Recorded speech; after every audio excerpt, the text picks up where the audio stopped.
I'm going to take a second to talk to you about underdogs. Eagles fans everywhere, this is for Yeah. you. Fly, Eagles fly, on the team. Touchdown, touchdown. Time to get Jalen this ring. You don't really want to start a thing. This a bird game nation, baby. It's a Philly thing. Hater, and you looking like you type trash. I'm just here calling on Philly the podcast. And we can call a man dog or watch Miles score off the hand dog. Rest of the division, your man saw Jackson like Sean, hunting like Randall. Season here, really trying to do him in. Your boy Philly Fresco. Thanks for tuning in. What is going on, you guys? It's your boy Joe Castro, aka Philly Fresco, and it is Philly the podcast. So today we do have my guy Daniel Harms coming on. He'll probably be on in a couple minutes. We're going to talk a little bit about the Kansas City Chiefs versus the Philadelphia Eagles. It's going to be a fun one, man. It's going to be a fun one. I'm definitely looking forward to it. Shout out to everybody in here. Jalen Williams with his quote of the day. I feel like it's a habit now. You can drop a quote a day, but what's going on, everybody? So listen, man, the Philadelphia Eagles, obviously this Sunday, are going to be, retiring McCoy's jersey. And, we're going to be going against Andy Reid. So it's going to be very interesting to see what happens. I made him live earlier. I'm not the most confident in the team right now. I don't know what's going to happen. But if we are able to go out there and pull this off against a hungry Chiefs team, I think it will say a lot about our team, man. So we'll see what happens. Yeah, he said fun for who the Chiefs. It might get ugly. It might get ugly, but hey, they're 1-2. They're 1-2, just like us. They're coming off some disappointing losses. I mean, the Cowboys loss was a massacre, but it is what it is. They're coming off some disappointing losses, just as we are. Like Wilts Duncan says, Rodney McLeod is looking like he's going to be a full go. He has been a full participant in practices this week, so that's something to look forward to. That's something that we can be happy about, right? Hopefully it can maybe mask these, linebacking play, because the linebackers have not done that well. And realistically, I'm going to ask them about it, but I've seen them trying to get their running game going a little bit more. So I'm a little bit nervous about this linebackers. We seem ripe for the picking, especially with the wide receivers that they have, obviously the quarterback that they have. We're going to be ripe for the picking in this game for the run game. So I'm a little bit nervous. He said, what's good, Joe? What's going on? Eagles said, what's going? Yeah, RGR is a Chiefs YouTuber. Yeah, they're good people. So we about to get it going right now, man, without any further delay. We got my man, Daniel. How's it going, man? How you doing? Welcome to the show. I'm doing good. Thanks for having me. How's everyone doing? We live in the dream, man. We're Eagles fans, so that question's a little bit. I'm not gonna lie. All right, man. At this point, like the Chiefs were where the Eagles are right now, not too long ago. So the Super Bowl won for them. I was honestly super happy to see it. I think everybody was, considering it was against the Patriots. So that was awesome. Definitely. And now it's kind of in the same boat, just trying to figuring some things out. So I've always been, a Philly fan in terms of watching football. So it's nice to see some crossover with Andy Reid now here. He was in Philly. So yeah, it's a lot of fun. Definitely. So, let's hop. Well, first, before we hop into it, please let them know who you are, where you're from, where they can find your work. All right, everybody. My name is Daniel Harms. I work at the RGR football channel on YouTube. I do a lot of film breakdowns on my Twitter page. You can find me at InHarmsWay19. It's below my name right here. And I do also a lot of fantasy work, actually. I do a lot of film breakdowns for fantasy. I do a couple of shows for the Fantasy Football Astronauts. If you're interested in that kind of stuff, you can find me over there too. So yeah, I've been kind of busy lately. Definitely. We're glad to have you on here, man. Hear a little bit about the Chiefs. Now, look, we're coming into if you would have told me preseason that the Chiefs and the Eagles would be meeting with the same record, yeah, I'd probably, I'd be ecstatic. Obviously, it's not what we want, right? 1-2, both going into this game. Just tell me a little bit about how you feel about the Chiefs season so far and what you're seeing out of them. Yeah, so it's been a roller coaster, because you could make a case that they could literally be 0-3, 3-0. There's a lot of things that didn't go their way in the second two games, a lot of things that went their way in the first game. So it's a lot of teams, a lot of people like to look at the Chiefs of probably last year and say this is them coming back and biting them, because they had all those close game victories last year. But then, now it's coming back at them. So this, for me, when I watch the Chiefs, the defense is the biggest issue. The offense is putting up 30 points a game. I know the last week they had 24, but like when you actually watch the offense, they move up and down the field. And I think that a lot of people were pointing to the miscues on offense and saying this is the reason they're losing. You know, the reason they're losing is because they're now, what is it now? Now it's like 11 for 12 on letting people score in the red zone. Like that's not as key to success. You're going to lose all your games if you're just letting people get in the red zone and score. So a lot of some injury issues and lots of miscommunication issues on defense. It's not been good. The Chiefs linebacker situation's really, really bad, and that's not going to help anything get better, especially in the run game. And I was thinking about this game. I was thinking, if Philly comes out and does the same thing they did against the Cowboys, the Chiefs should be okay because they didn't run the ball. So. Yeah, exactly. That's been a big issue for us. And you bring up your linebackers. That's been a huge issue for us as well. But I want to stay on something you did say with the injuries. What are you guys dealing with right now? Just kind of from an Eagles perspective, what can we take advantage of? Where are you kind of missing some guys at? Yeah, Willie Gay Jr., the most talented linebacker that the Chiefs have, has been on IR to start the season. There was optimism he was going to get activated before this game in play. It doesn't look like he's going to be, so that's more Anthony Hitchens, it's more Nick Bolton, it's more Ben Neiman, which is the liability on the Chiefs defense. And then up front, you have Frank Clark, who's, a really hot commodity and hot topic in Kansas City of a lot of I'm just gonna say some bad juju from some Chiefs fans that that he's not earned his contract. And to be fair, I don't believe that he has. And I know there's gonna be like half of Chiefs fans that say, well, he helped win the Super Bowl, and half to say, well, he hasn't done anything since. And I understand both sides. Like I get both sides of that argument. And I don't know if he's gonna play this week. If he does, it will help some. But the injuries, like we were talking about, there's cornerbacks. There's two cornerbacks. Rashad Fenton's in concussion protocol. Travarius Ward, one of their starting outside corners, has had an injury, and I'm not entirely sure what's going on with that. I think he was limited in practice today. So there's a lot of up and down on the secondary. There might be some DeAndre Baker out there on Sunday. There's definitely going to be Mike Hughes. If you guys watched the game against the Chargers, both of them were abused by route running guys like Keenan Allen and Mike Williams. And Devontae Smith is already one of the best route running wide receivers in the NFL. So there's an area you can definitely expose in the Chiefs because their front four is not going to definitely get after the quarterback. Even with the offensive line issues, the pass rush has been a problem for the Chiefs to start the year. So lots of things that they need to work on, focus on fixing. And I think that last week specifically, they made it like a very important emphasis on tackling and defending the run. And those two things showed up in the box score. Only had 2 missed tackles. And, the Chargers didn't really do much on the ground. Not that they had to. So it was definitely nice to see them focus on something and get to that point. So I think that this week you're going to see a little more considered effort in the pass rush department, specifically with a quarterback in Jalen Hurts that can really do some damage if you don't keep him in the pocket. Definitely. And I will say Jalen Hurts, he's a topic of contention among Eagles fans. Obviously, when you start losing some games, you question everything, right? But he hasn't had, the greatest start to this season as any of our offense, to be 100% honest. But I want to bring up that running defense that you're talking about, because we're not a team that likes to run it, right? We historically don't like to run it, right? Yeah. So, I mean, how do you see, looking at our offensive line, we have about 3 injuries now. We're on 3 backups. Do you see this as a game that maybe you guys can, because I looked at this game, looking at you 1 and 2, this feels like a trap game for us. Like we look at it and we're like, you guys are pissed off and you were 1 and 2. Do you think this is where you guys can kind of right the ship? Do you see us as that type of team right now? I think coming in, both teams being where they don't want to be, any team can say, yeah, that they're not a great team. And you can look at the Chiefs of the past 2 years and say, well, they shouldn't be 1 and 2. But the fact of the matter is they are, and they're not playing like a team from last year or the year before that deserves the respect that they earned. And both teams coming into a game, like I said, that are 1 and 2, neither of them want to be 1 and 3. So when I look at teams like that, I don't just say, oh, they're going to roll over because they're playing the Chiefs. That's not going to happen. And I know that no team, especially at home, wants to roll over and be 1 and 3. Like, that's not how this wants to go.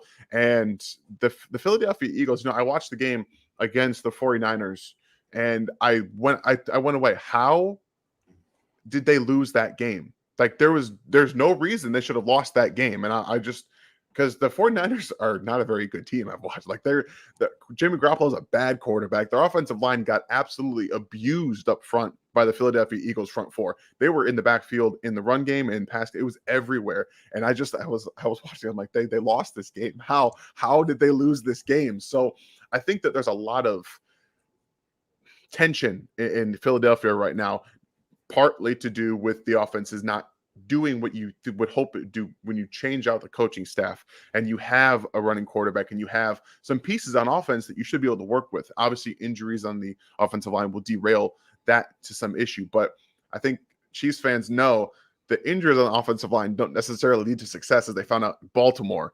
And that offensive line destroyed the Chiefs up front with 3 backups and Andre Villanueva switching from right tackle to left tackle, who is he's a shell of himself, but he was still manhandling the guys up front. So when I look specifically at the game, I don't think the Chiefs deserve to just have teams roll over for them, especially because you see that the Chiefs are back-to-back Super Bowl team.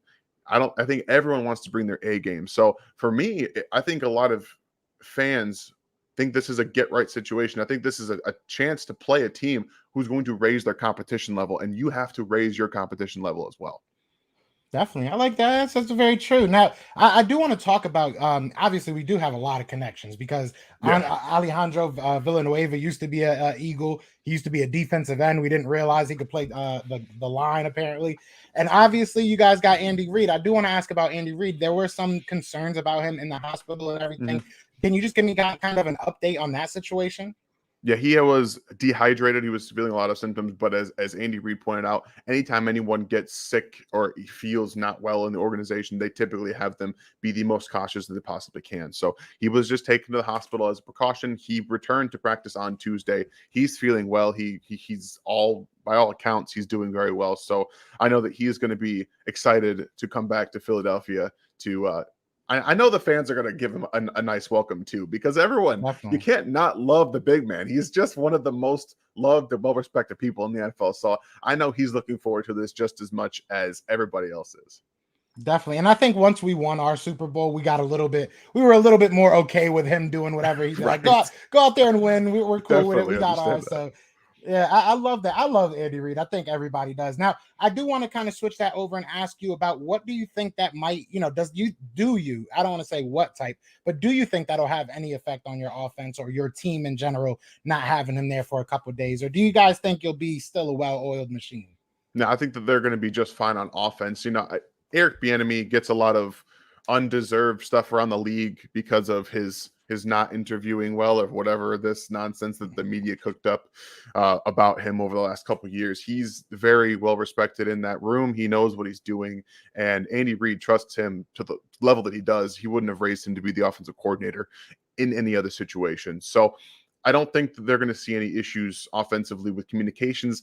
I think actually what you're going to see is them work to be what they were against the Chargers, just without the turnovers. Like that's it. Like, this offense is just as good, if not better than it was last year, but they've just been kicking themselves.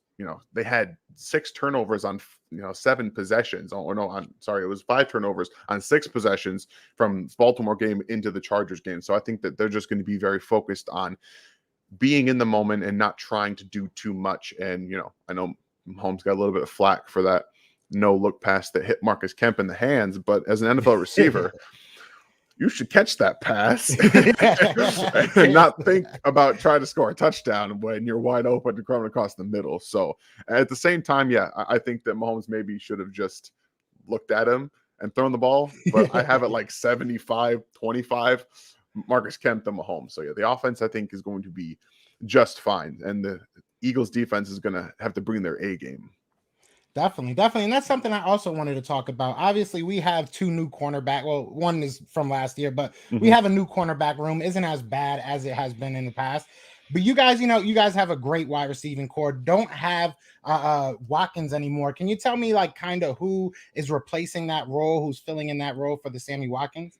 Yeah, so the first couple of games have Mahomes has really spread the ball around a bit more than he's used to. Teams have almost forced him to the last couple of games. I'm sure most of you have seen the Chargers and the Ravens basically just bracketing Tyreek Hill and playing more physically man on man and doubling Travis Kelce at times and asking the other receivers, hey, you beat us? Go ahead, you can beat us. And that's what I expect the Philadelphia Eagles to do, because for the most part, it seems like it's had some impact on the offense just because of the turnovers. And I think that sometimes you can get in your head a little bit that that's an issue. But for me, when I see this wide receiver group, they did just bring in Josh Gordon. He's not going to play probably for another 2-3 weeks. I would see he's going to stay there down on the practice squad a little bit longer. But for some reason, and I know that there's a lot of Chiefs fans out there that don't like the way I think about this, but DeMarcus Robinson is still getting most of the reps at wide receiver out wide, and that baffles me. I'm very much more of a get Byron Pringle and McCole Hardman more involved, specifically Clyde EdwardsHelaire more involved in the pass game, but they don't care about my opinion. It's very obvious, or they would have started getting the ball to Clyde a bit more in the open field. But at the end of the day, this offense runs through two guys, Travis Kelce and Tyreek Hill.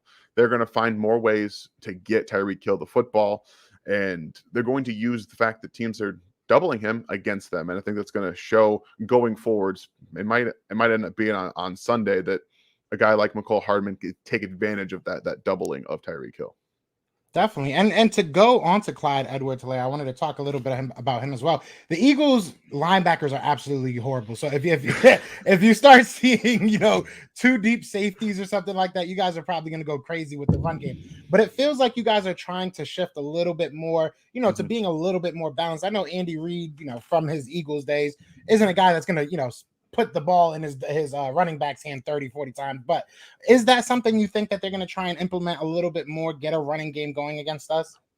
I think that you're going to see, especially because just as an overall concept, defenses are playing more off coverage in terms of the two deep safeties. Linebackers take a little bit more time to decide if it's going to be a run or not, because that RPO can be so effective with his arm. So yeah, you're going to see more running game. They did. As much as this offensive line was built for Patrick Mahomes, it was also built for Clyde EdwardsHelaire. If you watched last game, they were much better in getting the doubles up front, spreading out the Chargers' defensive line up front, finding those mismatches and creating some holes. And the first couple of games, things were not really working out for the offensive line. It definitely got right against the Chargers. Not a great run defense, but that gives them all confidence. And going forward, I think it was very important that they did exactly what they did and rushed for over 100 yards against the Chargers, just for his confidence. And I know that people don't like to hear that, first round draft picks can lose their confidence over a fumble. But I'm here to tell you one thing: if you start going to another running back, or you bring in Jerick McKinnon more, you work Darrell Williams more, that will eat a little bit into a first round draft pick's mindset. So I enjoy watching him run. He was extremely efficient in between the tackles. And when he gets those into that second level, and the one thing that he's always done well is manipulate linebackers. So I do apologize for what might happen on Sunday, because he might make them look pretty bad with the way he can manipulate and move them. So it's going to be a lot of fun. I think all around, this is going to be a high level game between two teams that don't want to go to 1-2. And as much as, we joke about each other's teams being able to exploit this or that, I truly do enjoy just being able to play the Philadelphia Eagles, watching the offense, because the young talent there is a lot of fun to watch. And I think as much as both defenses for the first part of the season have struggled in some of their ways, you can see that they can play to a high level, especially against the 49ers. I think was a valiant effort, and their offense didn't help them out so much. So I'm excited to watch this game a lot. Definitely. And another thing you brought up that I wanted to kind of ask you about, because I didn't think about this. You guys do run RPO pretty a good amount, fair amount. I know a lot of our Eagles fans are getting a little bit frustrated because they think that it puts too much on Jalen Hurts' plate. You, as somebody that watches film, that knows football, right? Yeah. What are your thoughts about RPO? How do you feel about it? Do you think it's outdated? Do you think that it's, not the way to go? How do you feel about the RPO? Well, RPOs now, because defenses have gotten so much film on it the last couple of years, specifically with the Chiefs, I think you're seeing defenses, the linebackers, playing a bit smarter, and they're trying to be more upfront physical with an offensive line that is showing specifically Mahomes doesn't want to hand it off to Clyde, so they don't necessarily have to attack downhill as the linebackers. They could look to get in those lanes. That's why you see him do a lot of the pump fake and have to like change his arm angle, because those linebackers aren't moving the way they used to in the last couple of years. And that's just going to be on adjustments to those. So it's really only hugely affects the Chiefs because Mahomes doesn't want to hand the ball off to teams that can take advantage of those looks with the linebackers that don't want to move.